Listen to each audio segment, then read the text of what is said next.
L'association landaise pour l'informatique, l'ALPI, a fêté ses 30 ans lundi 18 mai à Moliette-Séma.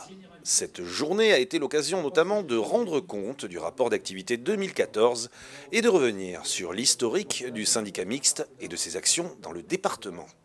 Ça a été créé d'une initiative de volonté de vulgarisation de l'informatique qui était naissante en début des années 80 et qui n'avait que cet objectif-là et de donner une autre image des Landes.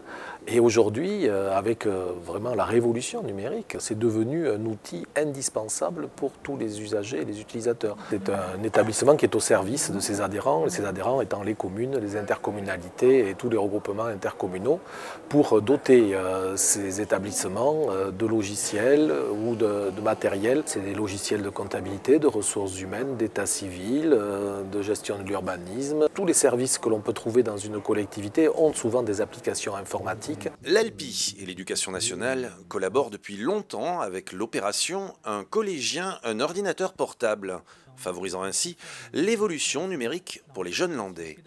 Par ailleurs, Medialand.org, service innovant créé en 2013, propose un accès gratuit à des ressources numériques aux adhérents des bibliothèques et médiathèques. Ce portail numérique est le fruit d'un travail entre le conseil départemental et l'ALPI. L'informatique en milieu scolaire a toujours été à la fois une volonté politique départementale et une volonté de l'éducation nationale, mais je crois que dans les Landes, on a su prendre le train, non pas en marche, mais le train dès le départ. La possibilité que vont avoir toutes les écoles du département en matière d'accès aux ressources des bibliothèques et des médiathèques, le Medialand, va permettre effectivement à tous les petits élèves landais d'avoir le même accès aux ressources. De nouvelles orientations sont prévues en 2015 avec en ligne de mire la formation à distance.